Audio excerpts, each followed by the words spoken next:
Welcome back. I'm Ian Masters, and this is Background Briefing, available 24/7 at backgroundbriefing.org. And joining us now is Scott Horton, who's a professor at Columbia Law School and a contributing editor at Harper's in Legal Affairs and National Security. He serves on the American branch of the International Law Association and has represented a variety of journalists and whistleblowers. Welcome to Background Briefing, Scott Horton. A great pleasure to be with you, and Happy New Year. Happy New Year to you, Scott. And you've been in Europe lately, and I was very struck by reports that Angela Merkel, who stepped down as a long-serving Chancellor of Germany, she had a conversation recently with Vice President Kamala Harris in which Merkel rather plaintively said, what's happening to America? The Americans were the heroes who liberated Western Europe from the Nazis, and now you have a kind of Nazi movement within the United States government. Is that reflected in what you observed in Europe from European analysts and leaders? Yes, quite certainly. I think there was a huge sigh of relief that was breathed when Biden was elected and then was sworn in, notwithstanding all the contretemps on January 6th. Because he's someone they knew, they felt they understood, and so forth. But I think they now increasingly, they look at the situation in the United States, they see that Trump is not just disappearing. Instead, he is launching a slow campaign to retake power, and not to retake power through democratic means, but through a coup or some sort of electoral chicanery.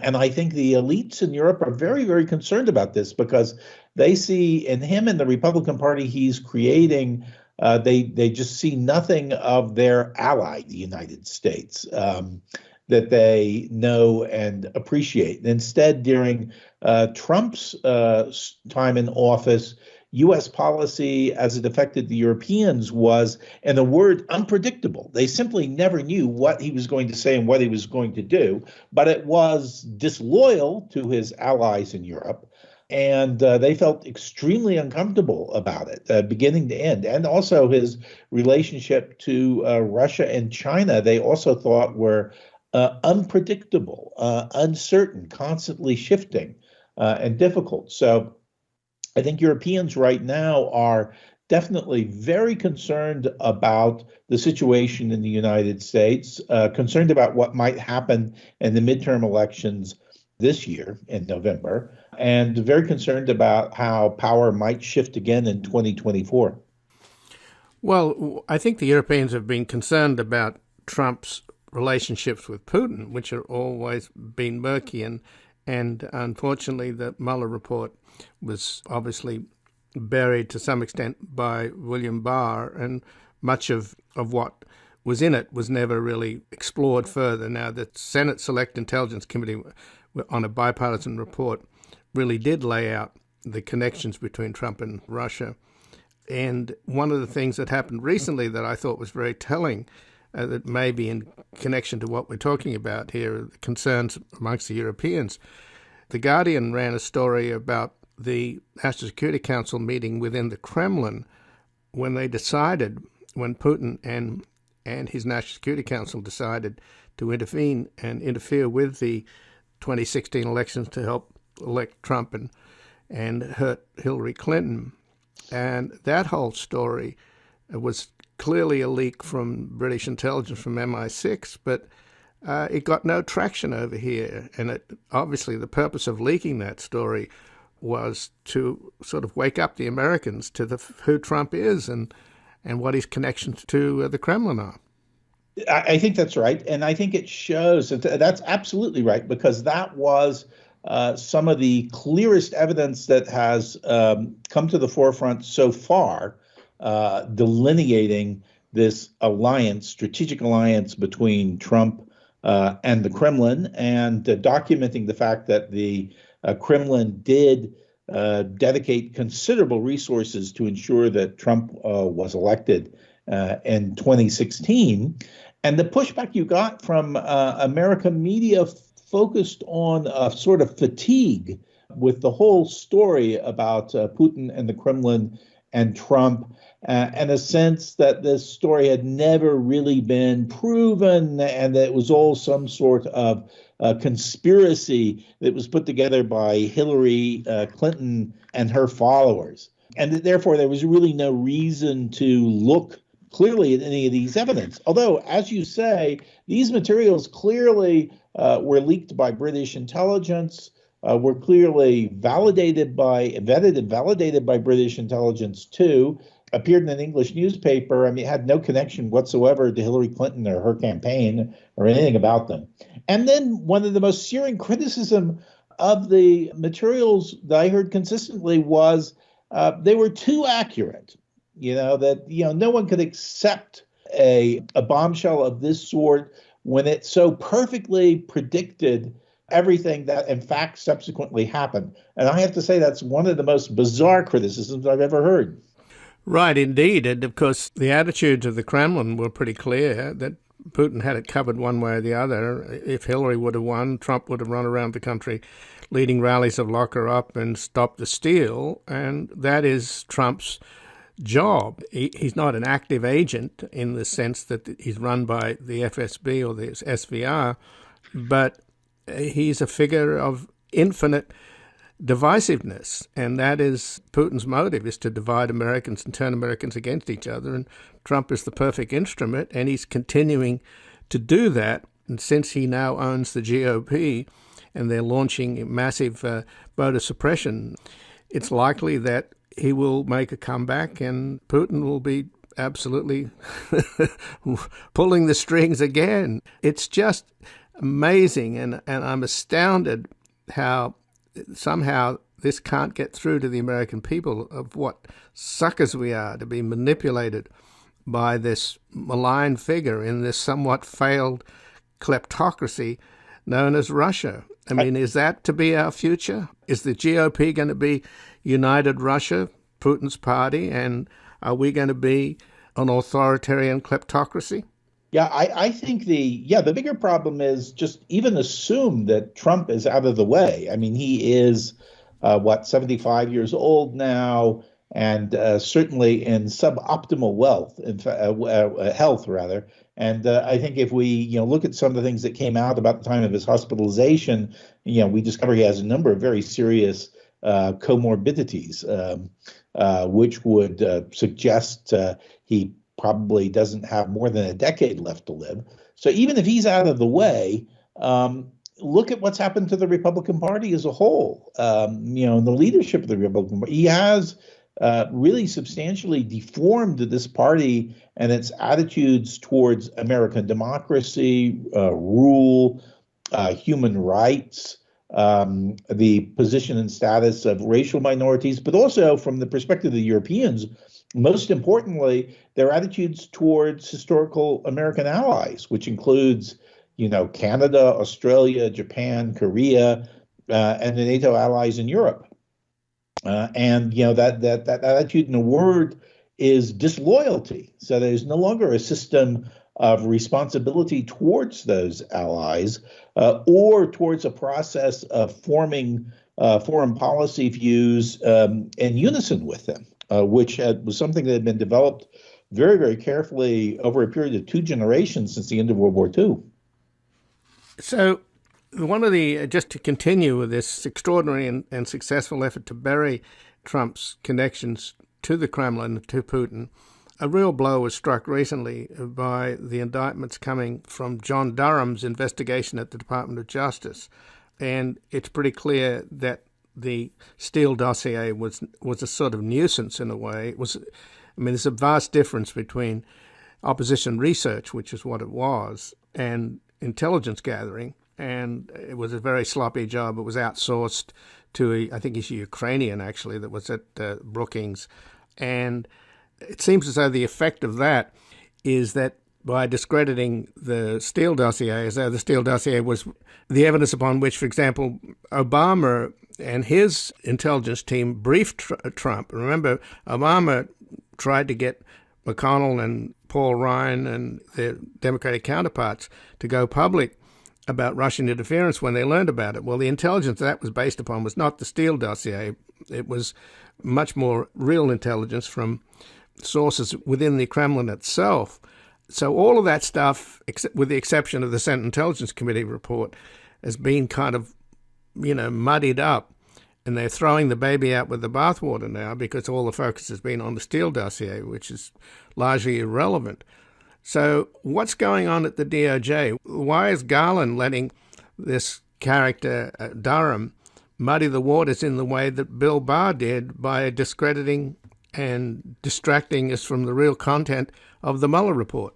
Well, that's a really good question, Ian. But first let me go back and just say the tactic that's going on here is a classic political tactic that's used to throw the public off the sense of a serious vulnerability. And I have a very good friend who used to work with Karl Rove, who once described to me his usual practice in advising a candidate for high office is he would find out what are the big vulnerabilities that might come out that would really damage you. And then Rove would actually plant a false story that would run in the media that was about something close to that weakness, but not the core of it. And that would come out, then would be exposed as a falsehood, and that would provide a sort of inoculation or immunization against the scandal. And I think the core of what Durham is trying to do is that sort of political immunization exercise. That is, get everyone to focus on a small piece of the Steele dossier, which can be proven to be inaccurate or false, and then use this as a basis to say, well, there, you see, the whole thing is a farce. It's lies. It's politically motivated. Just don't look at any of it. And that's in fact exactly what he's done. So he has bored down on really trivial things, which are not even at the core of the Steele dossier itself, much less the overall accusations. And even there, what he has pulled out as a falsehood has not, frankly, been proven effectively to be a falsehood. The evidence is really quite equivocal on all of these things and quite uncertain. And we have to go back and remember that, of course, what Steele was doing was not saying, here, I've got the goods that'll prove all these things. What he was doing when he went to the FBI was to say, what we have here is sufficient inquiry notice. There's enough information here to suggest that you should follow up and do an investigation using your own resources of these things. So I think it's a very fair question why Merrick Garland didn't simply shut down the entire thing. I can understand that he believes the independent counsel should have operational independence, but which, by the way, is not something that William Barr felt. William Barr tried to direct it all along the way. And I guess I know from my own sources inside the Department of Justice that Barr was continuously attempting to influence Durham to do exactly what Durham did, that is to bring some charges which would cause people to look askance at Steele and the Steele dossier and to disbelieve it, and to bring these charges before the election in 2020 so that they could be used to political effect. And he did, in fact, bring such charges, but he did not bring them before the election. And I think it's important to note that, key members of Durham's own staff resigned before these charges were brought, including his senior deputy, Nora Danahy, who left, and several others left, all of which suggests that there, even on his own staff, a number of people were not on board with this. I'm also told when some of these things were brought before the grand jury, that the grand jury battled back to some extent, and they were very concerned that they wouldn't secure the indictment. So all that suggests He's got a weak case, and it's politically manipulated. So this is exactly the sort of thing that should not be going on and would really provide Merrick Garland with plenty of cause to simply terminate and wrap up the investigation. Well, that's led a lot of people, and particularly some of the people on the House Select Committee investigating the January 6th insurrection. There's apparently something like 36 potential criminal referrals to the DOJ, including a criminal referral of Donald Trump himself. And some of these members of the committee are worried that Garland just is not up for the task. He doesn't have the killer instinct. You don't even want a killer instinct. I don't know. Maybe you can tell me what are you learning from the DOJ? Why does this guy? All I've heard is that he's worried that if you come down too hard on the insurrectionists, and particularly those that planned it, somehow you'll divide the country even further. I mean, what the hell is going on with Garland? Why is he so weak?